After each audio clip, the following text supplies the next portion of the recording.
ಲಾಠಿ charge ಮಾಡೋರು ನನ್ನ ಮಕ್ಕಳ ಪೊಲೀಸರಿಗೆ ಬೈತಾರೆ. ನಮ್ಮಲ್ಲಿ ವಿಡಿಯೋ ಇದೆ. ಹಂಗೆ ಗೃಹ ಮಂತ್ರಿಗಳು ಹೇಳಿದ್ರಲ್ಲ, ಕಲ್ಲು ಯಾರು ಹೋಗಿದ್ರು ಮಾನ್ಯ ಗೃಹ ಮಂತ್ರಿಗಳು ಹೀಗೆ ಬಿಡಲಿ, ಮುಂದೆ ಬೇಡ ನೀವು ಎಡಿಟೇಟ್ ಮಾಡ್ತೀರಿ. ಪಾಕಿಸ್ತಾನ ಜಿಂದಾಬಾದ್ ವಿಧಾನಸಭೆಯಲ್ಲಿ ಓದ್ರದಂಥದನ್ನೇ ಎಡಿಟೇಟ್ ಮಾಡಿದ್ರಿ. ಪುಣ್ಯಾಕಿ ಮಾಧ್ಯಮಗಳು ಗಟ್ಟಿಯಾಗಿ ದೇಶದ ಜೊತೆಗೆ ನಿಂತು ಅಂತೇಳಿ ಯಾವ ಅಯೋಗ್ಯ ನನ್ನ ಮಗ ಪಾಕಿಸ್ತಾನದ ಪರ ಘೋಷಿಸಿದ ಅವಾಗ ಸಿಗ್ಲಿಕ್ಕೆ ಸಾಧ್ಯ ಆಯಿತು ಅಧ್ಯಕ್ಷರೇ. ಇದೇ ಗೃಹ ಮಂತ್ರಿಗಳು ಹೇಳಿದರು ಯಾರು ಪಾಕಿಸ್ತಾನ ಜಿಂದಾಬಾದ್ ಅಂದೆಲ್ಲ ತಳಿ. ಇವತ್ತು ಹೇಳ್ತಾರೆ ನಮ್ಮಲ್ಲಿ ಪಂಚಮಸಾಲಿಗಳು ಕಲ್ಲು ಹೋಗೋಂಥ ವಿಡಿಯೋ ಇದೆ. ಪೊಲೀಸರಿಗೆ ಅದು ನಿಂದ್ರಿ, ಅದು ಮುಂದೆ ಹೇಳ್ತೀನಿ. ಪೊಲೀಸರಿಗೆ ಅಧ್ಯಕ್ಷರೇ ನಾವು ಕಲ್ಲು ಹೋಗಿದ್ದೇವೆ ಅಂತ. ಪೊಲೀಸರು ಯಾರು? ಅಲ್ಲಿ ನಮ್ಮ ಜಾತಿಯವರು ಅದಾರ, ನಮ್ಮ ಜನಾಂಗದವರು ಅದಾರ. ನಾವು ಪೊಲೀಸರ ಮ್ಯಾಗೆ ದ್ವೇಷ ಇಲ್ಲ. ನಮ್ಮದು ಪೊಲೀಸ್ ಇಲಾಖೆ ಪೊಲೀಸ್ ಅಧಿಕಾರಿಗಳ ಮೇಲೆ ನಮ್ಮ ದ್ವೇಷ ಇಲ್ಲ. ನಾನಂತರೂ ನಾನು ರಾಜಕಾರಣ ಜೀವನದಾಗ ಯಾವ ಪೊಲೀಸ್ ಅಧಿಕಾರಿ ಕಡೆ ರೊಕ್ಕ ತಿಂದು ಟ್ರಾನ್ಸ್ಫರ್ ಮಾಡಿಲ್ಲ. ಬೇಕಾದ್ರೆ ಹೋಗಿ ನೀವು CBI ಎನ್ಕ್ವೈರಿ ಮಾಡ್ತಿದ್ರು ಮಾಡಿ. ನಾನು ಯಾರ ಕಡೆಯಿಂದ ರೊಕ್ಕ ತಿಂದು ಪೊಲೀಸರ ಮಾಡಿ ಯಾವ ಸುಡ್ಗಾಡ ಇನ್ಸೂರೆನ್ಸ್ ಮಾಡಿರಿ. ಅದಕ್ಕೆ ನಾನು ಹೇಳ್ತಾ ಇದ್ದೀನಿ ಅಧ್ಯಕ್ಷರೇ, ನಿನ್ನೆ ನಡೆದಂಥ ಘಟನೆ ಬರ್ಬರವಾದಂಥದ್ದು. ಮಾನವೀಯ ಮೌಲ್ಯಗಳನ್ನು ಕಳ್ಕೊಂಡು ನಾವು ಎಂದಾದರೂ ಅಧ್ಯಕ್ಷರೇ ಪೆಟ್ರೋಲ್ ಬಾಂಬ್ ಉಪಯೋಗಿಸುವ? ಈ ದೇಶದಲ್ಲಿ ಪೆಟ್ರೋಲ್ ಬಾಂಬ್ ಯಾರು ಉಪಯೋಗಿಸುವ? ಈ ದೇಶದಲ್ಲಿ ಕಲ್ಲು ಯಾರು ಉಪಯೋಗ ಮಾಡ್ತಾರೆ? ಯಾರು ದೇಶದ್ರೋಹ ಇದೆ. ನಾವು ಅಂದರೆ ನಾವು ಸುಮ್ಮನೆ ಕೊಂಡ್ರಪ್ಪ ಗೋಪಾಲಕೃಷ್ಣ, ಸುಮ್ಮನೆ ಕೊಂಡ್ರು. ಅಧ್ಯಕ್ಷರೇ ನೋಡಿ ಅಧ್ಯಕ್ಷರೇ, ನಾನು ನಿಮ್ಮ ಕೈ ಮುಗಿದು ಪ್ರಾರ್ಥನೆ ಮಾಡ್ಕೋತೀನಿ. ನಾವು ನಮ್ಮ ನಿನ್ನೆಯ ಹೋರಾಟ ಶಾಂತಿ ಇತ್ತು. ಆ ಪೊಲೀಸ್ ಅಧಿಕಾರಿಯ ಪ್ರಚೋದನೆ ಆಗಿದೆ. ಒಬ್ಬ ಅಧಿಕಾರಿ, ಆ ಅಧಿಕಾರಿ ಇಲ್ಲೇ ಪೊಲೀಸ್ CPI ಏನೋ ಅದಾನೆ, ನಾನು ನಿಮ್ಗೆ ಹೆಸರು ಕಳಿಸ್ತೀನಿ. ಮನುಷ್ಯತ್ತಿಲ್ಲಾರ್ದೆ ವಿಡಿಯೋ ಇದೆ ನನ್ನ ಬಳಿ. ಏನ್ರಿ ಅದು ಹೊಡಿದು? ಇವ್ರೇನು ಮನುಷ್ಯತ್ವನೇ ಇಲ್ಲ, ಸಾಯ್ತಾ ಇದ್ದಾನೆ, ಪೂರ್ತಿ ರಕ್ತ ಬಂದಿದೆ, ಅಲ್ಲಿವರೆಗೆ ಹೊಡಿದ. ನಾನು ಅಧ್ಯಕ್ಷರೇ ಅವಾಗ ನನಗೆ ಭಾಳ ನೋವಾಯ್ತು. ನಾನು ಕೈ ಎತ್ತಿ ನಾವು ಸಂಘಟನೆ ಮಾಡಿಯಪ್ಪ ನಮಗೆ ಹೊಡಿ, ನೀವು ನಮ್ಮ ಮೇಲೆ ಸೇರಿ ತೋರಿಸೋರು ಪೊಲೀಸರು ನಾವು ವಿನಂತಿ ಮಾಡ್ಕೊಂಡೆ. ತೋರಿಸ್ತೀನಿ ನಾನು ಅಧ್ಯಕ್ಷ, ಹಿಂಗೆ ಕೈ ಹಿಡ್ಕೊಂಡು ಎಲ್ಲ ಪೊಲೀಸ್ ಮುಂದೆ ಹೋಗಿ ನಿಂತೆ. ಗೃಹ ಮಂತ್ರಿಗಳೇ ಹೊಡ್ರಿ ನನಗೆ, ನಿಮಗೆ ನಮ್ಮ ಜನರ ಮ್ಯಾಗ ಸಿಟ್ಟಿದೆಯಲ್ಲ, ಅದನ್ನು ನಿಮ್ಗೆ ಯಾರು ಆದೇಶ ಮಾಡ್ಯಾರಲ್ಲ, ಈ ಕಾರಿಡಾರ್ನಿಂದ ಹೋಗಾಗ ಮೇನ್ ಕಾರಿಡಾರ್ನಿಂದ ಇಳಿದು ಹೋಗಾಗ ಯಾರು ನಿಮ್ಮ ಫೋನ್ನಾಗ ಹೇಳಿದ್ರಲ್ಲ, ನಮಗೂ ದಾಖಲೆ ಇದೆ.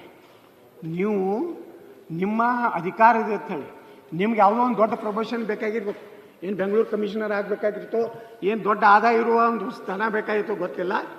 ಇವತ್ತು ನಮ್ಮ ಮುಗ್ಧ ಸಮಾಜದ ಮೇಲೆ ಪಂಚಮಸಾಲಿಗಳು, ನಾವು ವೀರರಾಣಿ ಕಿತ್ತೂರು ಚೆನ್ನಮ್ಮನ ಕೊಟ್ಟವ್ರು, ಬೆಳವಡಿ ಮಲ್ಲಮ್ಮನ ಕೊಟ್ಟವ್ರು, ಸಂಗೊಳ್ಳಿ ರಾಯಣ್ಣ, ನಮ್ಮ ಭೈರತಿ ಸುರೇಶ್ ಅವರು ಹೇಳ್ತಾರಲ್ಲ, ಅವ್ರನ್ನ ತಾಯಿ ಮಗನ ಸಂಬಂಧ ಇದ್ದಂಥ ಸಮುದಾಯ.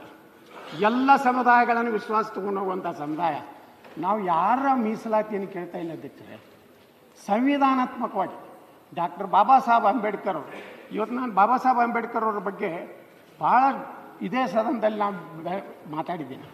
ಅಂಬೇಡ್ಕರ್ ಪ್ರಧಾನಮಂತ್ರಿ ಆಗಿದ್ದರೆ ಬಹುಶಃ ಭಾರತ ಪಾಕಿಸ್ತಾನ ಆಗೋ ಪ್ರಶ್ನೆನೇ ಇರ್ತಿದ್ದಿಲ್ಲ. ಆ ಸಂವಿಧಾನದ ಕೆಳಗೆ ನಾವು ಕೇಳ್ತೀವಿ. ನಾವು ಯಾರ್ದು ಕಸ್ಕೋತಾ ಇಲ್ಲ. ಏನು ನಾವು ನಮ್ಮ ಸರ್ಕಾರ ಇವತ್ತು ದಲಿತರು SC ST ಎಷ್ಟಿತ್ತು ಅಧ್ಯಕ್ಷರೇ? 15% ಇತ್ತು. ನಮ್ಮ ಬೊಂಬಾಯಿ ಸರ್ಕಾರ ಎಷ್ಟು ಮಾಡ್ತಾ ಅಧ್ಯಕ್ಷರೇ? 18% ಮಾಡಿ, 17% ಮಾಡಿದೆ. ನಮ್ಮ ವಾಲ್ಮೀಕಿ ಜನಾಂಗದ ಪಾಪ ಎಷ್ಟು ವರ್ಷದಿಂದ ಹೋರಾಟ ಮಾಡ್ತಾ ಇದ್ದಾರೆ ಅಧ್ಯಕ್ಷರೇ? ಅವ್ರಿಗೆ 7% ನಾವು ಮಾಡಿದ್ವಿ. ಒಳ ಮೀಸಲಾತಿ ಮಾಡಿ ಸರಿಯಾಗಿ ನಾವು ಪ್ರಚಾರ ಮಾಡಲಾರ್ದಕ್ಕೆ ನಮಗೆ ಸೋಲಾಯಿತು ಈ ರಾಜ್ಯದಲ್ಲಿ. ಇವತ್ತು ಒಳ ಮೀಸಲಾತಿ ಮಾಡಿದವ್ರು ನಾವು ಅದನ್ನು ಇಂಪ್ಲಿಮೆಂಟ್ ಮಾಡ್ಲಿಕ್ಕಾಗ್ತಾ ಇಲ್ಲ ಇವರಿಗೆ. ಅದಕ್ಕೊಂದು ಕಮಿಟಿ ನೇಮಿಸಿ, ಅದಕ್ಕೆ ಕಮಿಟಿ ನೇಮಿಸ್ತೀರಿ. ಯಾರು ಪರ್ಸೆಂಟೇಜ್ ಕೊಟ್ಟಾರ, ಯಾವ SC ರೈಟ್ ತಂದವ್ನು ರೈಟ್ ಕೊಡ್ರಿ, ಲೆಫ್ಟ್ ತಂದವ್ನು ಲೆಫ್ಟ್ ಕೊಡ್ರಿ, ಬಂಜಾರ ತಂದವ್ನು ಬಂಜಾರದ ಕೊಡ್ರಿ, ಭೂಮಿ ತಂದವ್ ಭೂಮಿ ಕೊಡ್ರಿ. ಅಧ್ಯಕ್ಷರೇ, ಸುಪ್ರೀಂ ಕೋರ್ಟ್ ಜಡ್ಜ್ಮೆಂಟ್ ನ ಓದಿ, ಸುಪ್ರೀಂ ಕೋರ್ಟ್ ಜಡ್ಜ್ಮೆಂಟ್ ವಿರುದ್ಧವಾಗಿ ದಯವಿಟ್ಟು I am on point of order. ಇಲ್ಲಿ ಅವರು ಸುಪ್ರೀಂ ಕೋರ್ಟ್ ಜಡ್ಜ್ಮೆಂಟ್ ವಿರುದ್ಧವಾಗಿ ಮಾತಾಡ್ತಿದ್ದಾರೆ. ಅವ್ರ ಮಾತು ಸುಪ್ರೀಂ ಕೋರ್ಟ್ ಜಡ್ಜ್ಮೆಂಟ್ ವಿರುದ್ಧವಾಗಿದೆ. ಎಂಪರಿಕಲ್ ಡೇಟಾ ಬೇಕು. ಎಂಪೆರಿಕಲ್ ಡೇಟಾ ಅಂದ್ರೆ ಅವ್ರಿಗೆ ಗೊತ್ತಾ? ಸರ್ ಈಗ ಒಳ ಮೀಸಲಾತಿ ಬಗ್ಗೆ ಮಾತಾಡ್ಕೂಡುದು ನೀವು. ನೀವು ಏನ್ ಮಾತಾಡ್ತೀರಿ ಮಾತಾಡಿ, ಒಳ ಮೀಸಲಾತಿಗೆ ನಿಮ್ಗೆ ಸಂಬಂಧ ಇಲ್ಲ. ಈಗ ಅವ್ರು ಮಾತಾಡಿ ಮುಗಿಸ್ತಾರೆ.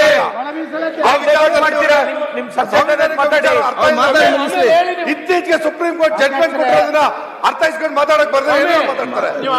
ಇವರು ಬಿಜೆಪಿ ಒಳಗೆ ಮಾತಾಡಿದಾಗ ಸದಸ್ಯರು ಬಿಟ್ಕೊಟ್ಟು ಇದನ್ನ SC ST ಗಳ ವಿಚಾರದಲ್ಲಿ ಅರ್ಥ ಮಾಡ್ಕೊಂಡು ಮಾತಾಡೋದು ಕಲೀರಿ ನೀವು. ಅಧ್ಯಕ್ಷರೇ, ಒಳ ಮೀಸಲಾತಿ ಯಾರು ಕೊಟ್ಟರು? ಅದನ್ನು ಕೊಟ್ಟಿದ್ದರ ಸರಿಯಾಗಿ ನಾವು ಪ್ರಚಾರ ಮಾಡಲಾರ್ದಕ್ಕೆ ಹಾನಿಯಾದವ್ರು ನಾವೇ ಅಧ್ಯಕ್ಷರೇ.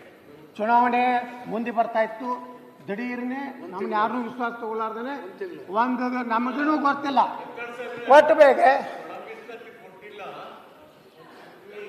ನಿಮಗೆ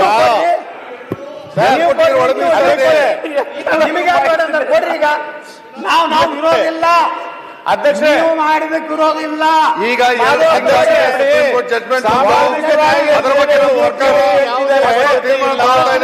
ಮೀಸಲಾತಿ ನೀವಿಲ್ಲ, ರಾಜಕೀಯ ಉದ್ದೇಶಗಳಿಗೆ ಮಾತಾಡ್ತೀರಿ ಅಷ್ಟೇ. ಇವ್ರ ಮಂತ್ರಿಗಳು ಮೀಸಲಾತಿ ನೀವು ಕೊಡಕ್ಕೆ ಬರೋದು ನೋಡಿ. ಮೀಸಲಾತಿ ಅನ್ನೋದು ಒಂದು ಕೇಳಿ, ಮೀಸಲಾತಿ ಅನ್ನೋದು ಒಂದು ಅತ್ಯಂತ ಮಹತ್ವದ ವಿಷಯ. ನನ್ನ ವಾದವನ್ನು ಅವರು ತೀರ್ಮಾನ ತಗೊಂಡಂತ ದಿನ ಹಿಂದಿನ ಕಾನ್ಸ್ಟಿಟ್ಯೂಷನ್ ಸ್ವಾಮಿ ಅವರೇ, ಒಳ ಮೀಸಲಾತಿ ಕೊಡಕ್ಕೆ ಅವಕಾಶ ಇರಲಿಲ್ಲ. ಅವ್ರು ಮಾತಾಡಿ ಮುಗಿಸ್ಲಿ, ಮತ್ತೆ ಮಾತಾಡಿ ಅದಕ್ಕೆ ಅವಕಾಶ ಇರೋದು.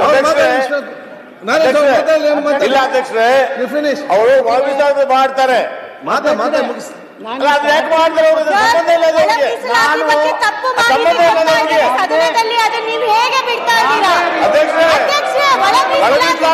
ಮಾತಾಡ್ಲಿಕ್ಕೆ ಇವ್ರಿಗೆ ಯಾವ್ದು ಹಕ್ಕಿಲ್ಲ. ಈಗ ಮಾತಾಡ್ತಕ್ಕಂಥದ್ದು ಅವ್ರಿಗೆ ಮಾತಾಡ್ಲಿಕ್ಕೆ ಅವಕಾಶ ಇದೆ, ಅವ್ರು ಮಾತಾಡಿ.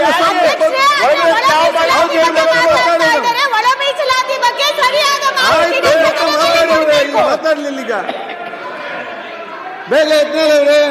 ಅಧ್ಯಕ್ಷರೇ, ಒಳ ಮೀಸಲಾತಿ ಬಗ್ಗೆ ಅವ್ರು ಯಾಕೆ ಮಾತಾಡ್ತಾರೆ? ಯಾಕೆ ಮಾಡ್ತಾರೆ ಅವ್ರು? ಈಗ ಅಧ್ಯಕ್ಷರೇ,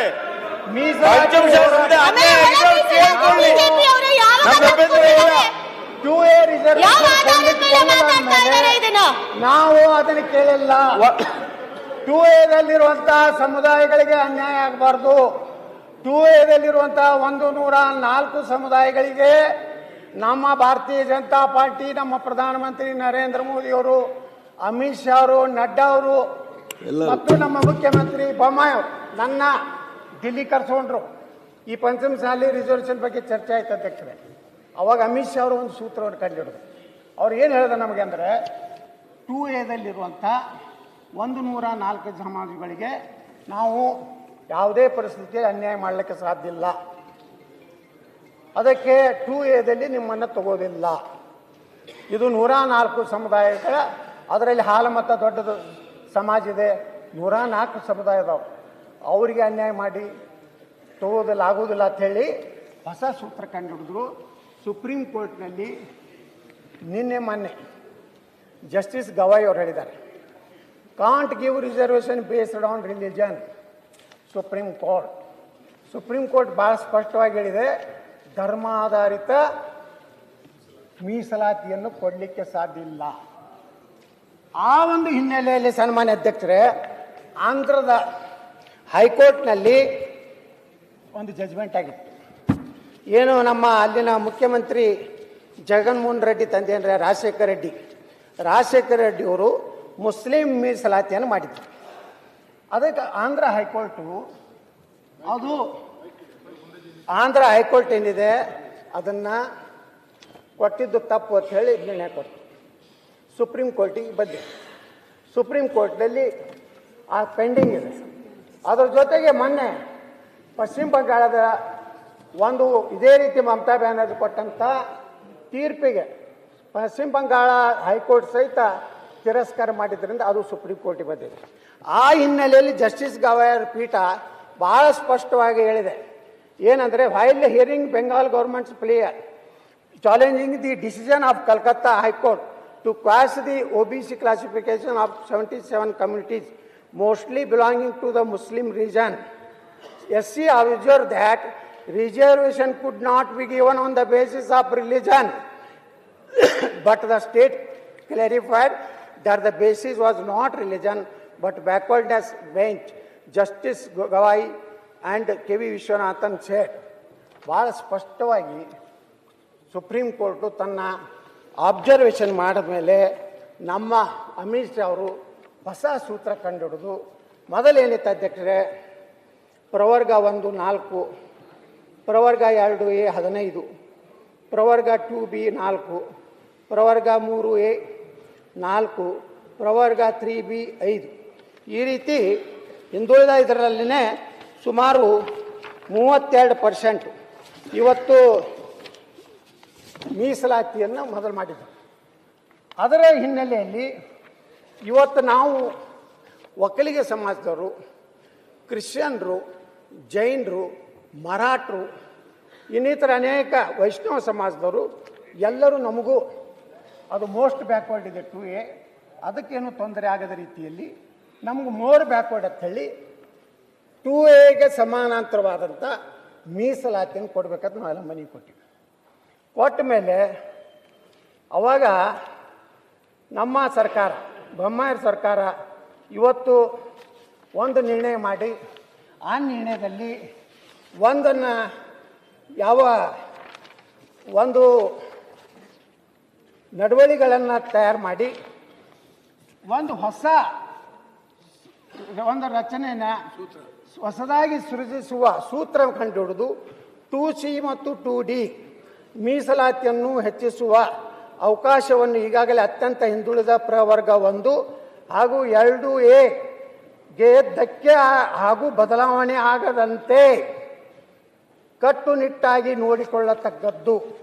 ಅಂದರೆ ಪ್ರವರ್ಗ 1ರಲ್ಲಿ ಹಾಗೂ 2Aದಲ್ಲಿ ಇರುವ ಸಮುದಾಯಗಳಿಗೆ ಅನ್ಯಾಯ ಆಗಬಾರ್ದು, ಅದಕ್ಕೆ ಯಾವುದೇ ರೀತಿಯ ಮತ್ತೆ ನಮ್ಮೆಲ್ಲ ಪಂಚಮಸಾಲಿ ಯಾವುದು ಸೇರಿಸಬಾರ್ದು ಅನ್ನೋ ಉದ್ದೇಶದಿಂದ ಅವತ್ತು ಬೊಮ್ಮಾಯಿ ಸರ್ಕಾರ ಪ್ರಧಾನಮಂತ್ರಿಗಳ ನರೇಂದ್ರ ಮೋದಿಯವರ, ಅಮಿತ್ ಶಾ ಅವರ ಮಾರ್ಗದರ್ಶನದಲ್ಲಿ ವಿಶೇಷವಾಗಿ ನಮ್ಮ ನಳಿನ್ ಕುಮಾರ್ ಕಟೀಲ್ ಅವರು, ಶೋಭಾ ಕರ್ಲಾಜ್ ಮಧ್ಯಸ್ಥಿಕೆ ವಹಿಸಿ ನನಗೆ ಅಮಿತ್ ಶಾ ಅವ್ರ ಮುಂದೆ ರಾತ್ರಿ 9:15 ಕೂತಾರು, ಬೆಳಗಿನ 3ವರೆಗೆ ನಾವು ಚರ್ಚೆ ಮಾಡಿ ಈ ನಿರ್ಣಯಕ್ಕೆ ಬಂದು ಅಧ್ಯಕ್ಷರೇ ಅಲ್ಲಿ ಹೇಳ್ತಾರೆ, ಆಂಧ್ರ ಪ್ರದೇಶದ ಈಗಾಗಲೇ ಹೇಳಿದ ಉಚ್ಚ ನ್ಯಾಯಾಲಯ ಏನು ಟೀಮ್ ಹೇಳುವುದರ ಇತರರ ವಿರುದ್ಧ ಆಂಧ್ರ ಪ್ರದೇಶ ಸರ್ಕಾರದ ಏನು ಪಬ್ಲಿಕ್ ಏನು ಇದು ಇತ್ತು ಸಾರ್ವಜನಿಕ ಹಿತಾಸಕ್ತಿ, ಅದರ ತಳಗೆ ಈ ಒಂದು ಮುಂದುವರೆದು ಡಾಕ್ಟರ್ BR ಅಂಬೇಡ್ಕರ್ ಅವರ ನಿಲುವಿನ ಅನ್ವಯ 2B 4%ಅಲ್ಲಿರುವ ರಿಲಿಜಿಯಸ್ ಮೈನಾರಿಟಿಯನ್ನು ಹಿಂದುಳಿದ ಪಟ್ಟಿಯಿಂದ ಈ ವರ್ಗವನ್ನು ಸಹಜವಾಗಿ ಅದನ್ನು ಮುಸ್ಲಿಮರನ್ನ ಏನು ಸೆಂಟ್ರಲ್ದೇನು ಒಂದು ಹಿಂದುಳಿದ ಪಟ್ಟಿಯಲ್ಲಿ ಅದನ್ನು ಸೇರಿಸಿ ರಿಲಿಜಿಯಸ್ ಮೈನಾರಿಟಿ ಅಂತ ಹಾಕಿ EWS ಪಟ್ಟಿಗೆ ಸೇರಿಸಿರೋದ್ರಿಂದ 2B ವರ್ಗದ ಶಿಕ್ಷಣ ಹಾಗೂ ಉದ್ಯೋಗ ಮೀಸಲಾತಿಯನ್ನು ಅಲ್ಲಿ ನಾವು ರಕ್ಷಣೆ ಮಾಡಿದ್ದೀವಿ. ಅದಕ್ಕೆ ಇವತ್ತು ನಾವು ಹೊಸ 2A ಮತ್ತು 2D ಸೃಜನೆ ಮಾಡಿ ಅಲ್ಲಿ ನಾವೇನು ವರ್ಗ 3ರಲ್ಲಿ ಇದ್ವಿ ಅಧ್ಯಕ್ಷರೇ, ನಾವು ಲಿಂಗಾಯತರು. ಒಕ್ಕಲಿಗರಿಗೆ ಮೊದಲೇ ಸಿಕ್ಕಿತ್ತು, 4% ದೇವೇಗೌಡರು ಮಾಡಿದ್ರು, ಅವರು ಸಮುದಾಯದ ಒಂದು ಇದಕ್ಕೆ ಒಳ್ಳೆಯ ಕೆಲಸ ಮಾಡಿದ್ರು, ಅದನ್ನು ನಾನು ವಿರೋಧ ಮಾಡೋದಿಲ್ಲ. ಆ 3Bಯಲ್ಲಿ ನಾವೇನು ವೀರಶೈವ ಲಿಂಗಾಯತರು ಇದ್ದೀವಿ, ಅದರಲ್ಲಿ ಈಗಾಗಲೇ ಅರವಿಂದ್ ಬೆಲ್ಲದ ಹೇಳಿದಂತೆ ಕೆಲವೊಂದು ಲಿಂಗಾಯತ ಅನ್ನೋದು ಬರೆಸೋದು ಬಿಟ್ಟು ನೇರವಾಗಿ ಹಿಂದುತ್ವ ಬರೆಸಿ ಅವರು 2Aಕ್ಕೆ ಹೋಗಿಬಿಟ್ರು. ಲಿಂಗಾಯತೆಯಲ್ಲಿ ಬರ್ಸೋದವ್ರು ನಾವು ಆದಿ ಬಣಿಸಿಗರು, ಕೂಡೋಕಲ್ಲಿ ನಾವೇ ಹಿಂದೂ ಲಿಂಗಾಯತ, ನಾವು ಸಬ್ಕಾಷ್ಟೇ ಬರೆಸಲಿಲ್ಲ, ನಾವು ಅಟ್ಟೆ ಉಳಿದು ಬಿಟ್ಟಿವಿ. ಅವಾಗ ನಮ್ಮ ಬೊಮ್ಮಾಯಿಯವ್ರ ಸರ್ಕಾರ ಇದನ್ನೆಲ್ಲ ವಿಚಾರ ಮಾಡಿ ಇವತ್ತು 2C ಮತ್ತು 2D ಮಾಡಿ ಏನು 4% ಸಂವಿಧಾನದ ವಿರೋಧವಾಗಿ ಏನು ಕರ್ನಾಟಕದ ಹಿಂದಿನ ಸರ್ಕಾರಗಳು ಕೊಟ್ಟಿದ್ವಲ್ಲ ಅದನ್ನು ತೆಗೆದು ಇವತ್ತು 2% ಒಕ್ಕಲಿಗರಿಗಿರುವಂಥ 4%ಗೆ 2% ಮಾಡಿ ಒಕ್ಕಲಿಗ ಜನಾಂಗದಲ್ಲಿ ಬರುವಂಥ ಎಷ್ಟು ಜಾತಿ ಅದಾವ ನೋಡ್ರಿ ಇಲ್ಲಿ, ಒಕ್ಕಲಿಗ, ಸರ್ಪ ಒಕ್ಕಲಿಗ, ಹಳ್ಳಿಕಾರ ಒಕ್ಕಲಿಗ, ನಾಮಧಾರಿ ಒಕ್ಕಲಿಗ, ಗಂಗಟಕಾರ ಒಕ್ಕಲಿಗ, ದಾಸ ಒಕ್ಕಲಿಗ ಇವೆಲ್ಲ ಏನದಾವಲ್ಲ ಅಧ್ಯಕ್ಷರೇ. ಹೆಚ್ಚಿನ ವಿಡಿಯೋಗಳಿಗೆ ಪ್ರತಿಧ್ವನಿ ಯೂಟ್ಯೂಬ್ ಚಾನೆಲ್ ಸಬ್ಸ್ಕ್ರೈಬ್ ಮಾಡಿ, ಬೆಲ್ ಐಕಾನ್ ಕ್ಲಿಕ್ ಮಾಡಿ.